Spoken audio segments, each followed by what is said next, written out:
नमस्कार दोस्तों, स्वागत है आप सभी का fast study planner YouTube channel पर। साथियों, जैसा कि आपको पता होगा कि उत्तर प्रदेश अधीनस्थ सेवा चयन आयोग यानी यूपी ट्रिपल एससी ने पीईटी परीक्षा का ऑफिशियल सिलेबस जारी कर दिया है। देखिए, ये उत्तर प्रदेश अधीनस्थ सेवा चयन आयोग की ऑफिशियल वेबसाइट है। इस पर यहाँ पर आप देखेंगे आयोग द्वारा आयोजित की जाने वाली प्रारंभिक आहारता परीक्षा पीईटी हेतु सिलेबस है इसका। चलिए इसे डाउनलोड कर लेते हैं। हमने सुबह भी इस पर एक वीडियो बनाया था कि पीईटी परीक्षा होने के बाद 50,000 वैकेंसी यूपी ट्रिपल एससी निकालेगा, जिसमें लेखपाल की होंगी, वीडियो की होंगी, जूनियर असिस्टेंट की होंगी और बहुत सी वैकेंसी होंगी। चलिए पढ़ लेते हैं इसे। देखिए, 20 फरवरी यानी आज का ये नोटिफिकेशन है, 20 फरवरी 2021 का उत्तर प्रदेश अधीनस्थ सेवा चयन आयोग। आवश्यक सूचना देखिए, ये यहाँ से देखिए इसे। प्रेषक ये शीतला प्रसाद, विशेष सचिव, उत्तर प्रदेश शासन के द्वारा भेजा गया है उत्तर प्रदेश अधीनस्थ सेवा चयन आयोग को। प्रारंभिक आहारता परीक्षा के परीक्षा कार्यक्रम एवं पाठ्यक्रम पर अनुमोदन के संबंध में महोदय उपयुक्त विषय के संबंध में अपने पत्र संख्या 2/12/2021 का कृपया संदर्भ ग्रहण करके कष्ट करें, जिसके द्वारा उत्तर प्रदेश अधीनस्थ सेवा चयन आयोग की परिधि में आने वाले सभी पदों पर चयन हेतु प्रथम स्तर पर आयोजित की जाने वाली प्रारंभिक आहारता परीक्षा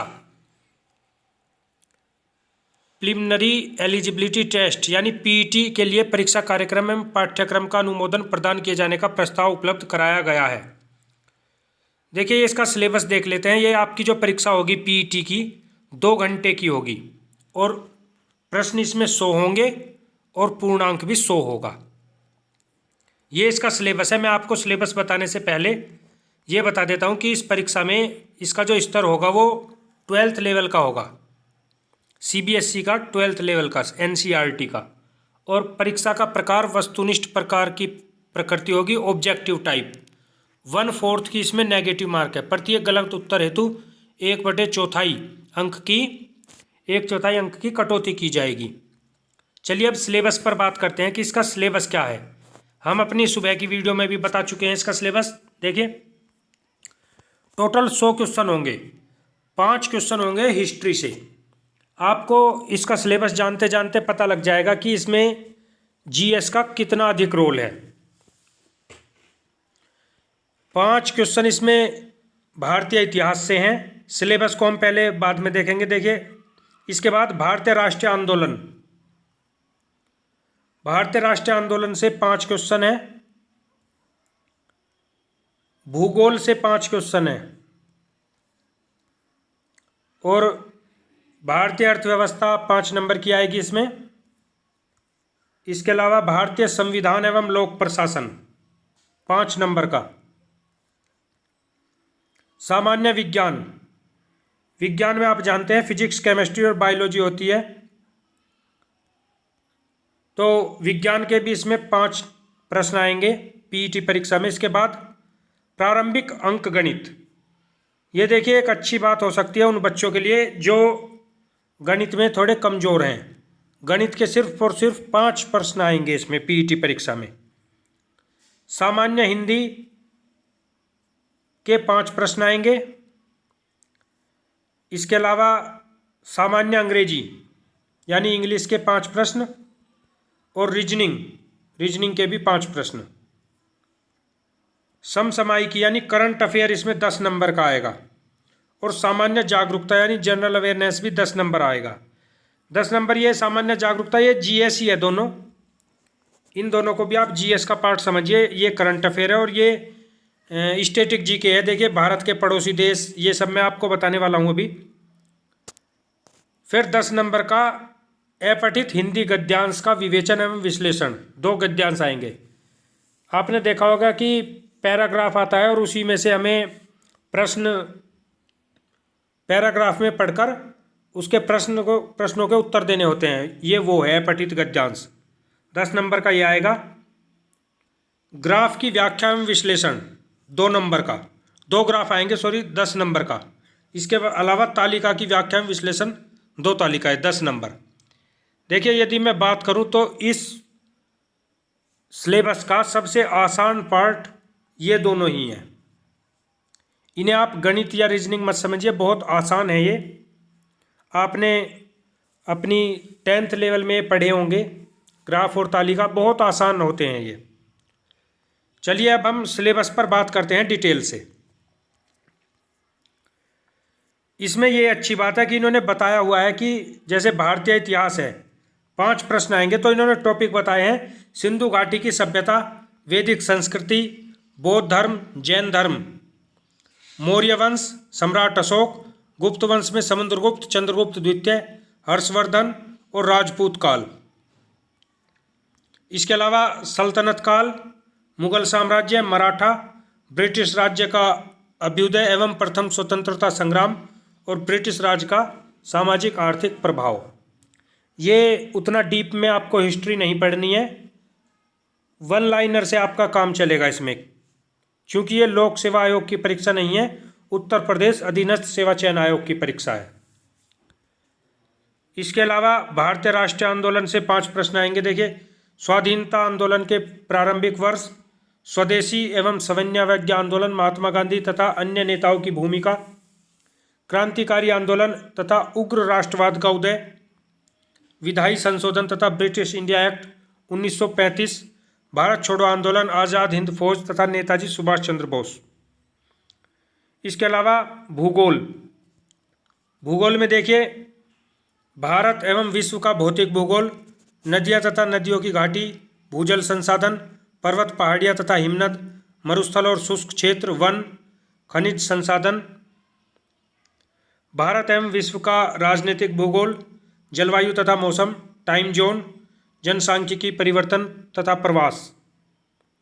भारतीय अर्थव्यवस्था, भारतीय अर्थव्यवस्था 1947 से 1991 तक, योजनाएं तथा पंचवर्षीय योजनाएं, मिश्रित अर्थव्यवस्था का विकास, निजी एवं सार्वजनिक क्षेत्र, हरित क्रांति, दुग्ध विकास एवं ऑपरेशन फ्लड, बैंकों का राष्ट्रीयकरण, 1991 में आर्थिक सुधार एवं उसके बाद की अर्थव्यवस्था, वर्ष 2014 के पश्चात आर्थिक सुधार, कृषि सुधार, ढांचागत सुधार और श्रम सुधार, आर्थिक सुधार और जीएसटी। पॉलिटी में टॉपिक है, देखिए भारतीय संविधान, भारतीय संविधान की मुख्य विशेषताएं, राज्य के नीति निर्देशक सिद्धांत, मौलिक अधिकार एवं कर्तव्य, संसदीय प्रणाली, संघ एवं केंद्र शासित प्रदेश, केंद्र राज्य संबंध, न्यायिक ढांचा, सर्वोच्च न्यायालय, उच्च न्यायालय, जिला प्रशासन, स्थानीय निकाय तथा पंचायती राज संस्थाएं। सामान्य विज्ञान में आप फिजिक्स, केमिस्ट्री और बायोलॉजी, यदि आप लूसेंट की जो सामान्य जीके आती है, विज्ञान नहीं, मैं सामान्य जीके की बात कर रहा हूँ, जो लूसेंट की जीके आती है, उसमें से यदि आप इन 3 टॉपिक को पढ़ लेंगे तो भी आपका काम ये चल जाएगा इसमें। इसके अलावा प्रारंभिक अंक गणित में पूर्ण संख्या, भिन्न तथा दशमलव, प्रतिशतता, साधारण अंक गणितीय समीकरण, वर्ग एवं वर्गमूल, घातांक एवं करनी, औसत। तो ये नॉर्मल टॉपिक हैं, ये तो सभी पर आते ही हैं लगभग। देखिए हिंदी में देखिए संधि, विलोम शब्द, पर्यायवाची, वाक्यांशों के लिए एक शब्द, लिंग, समिश्रुत भिन्नार्थक शब्द,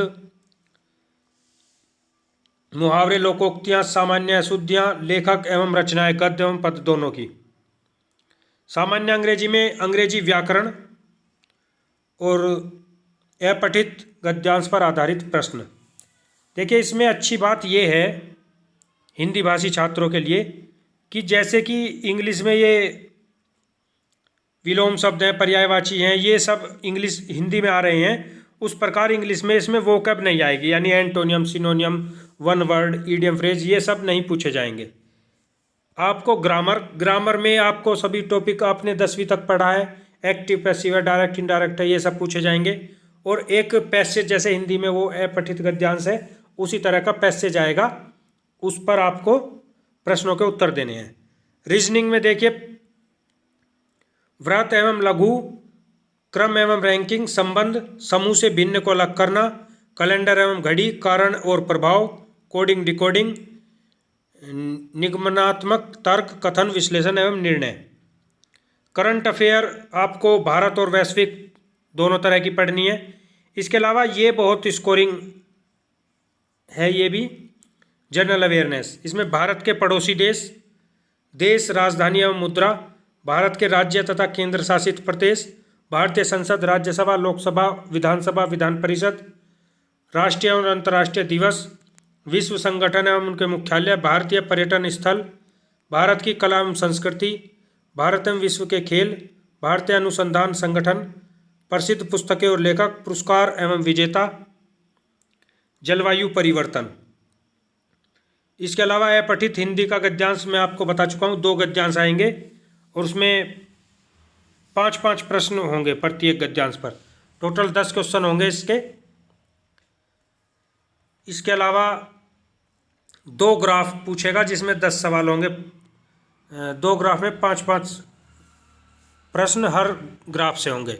इसी तरह 2 तालिकाएं होंगी और 5-5 प्रश्न हर तालिका से होंगे। देखिए ये आपको यहाँ पर अभी अटपटा सा लग रहा होगा देखने में, लेकिन जब आप परीक्षा देंगे पीईटी की तो आपकी मेरी वीडियो ये याद आएगी।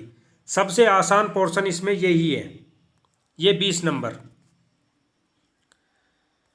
तो देखिए जो बच्चे पीसीएस या आरओ की तैयारी कर रहे हैं, उत्तर प्रदेश लोक सेवा आयोग की परीक्षा की, उनका फ्रेंडली सिलेबस है ये।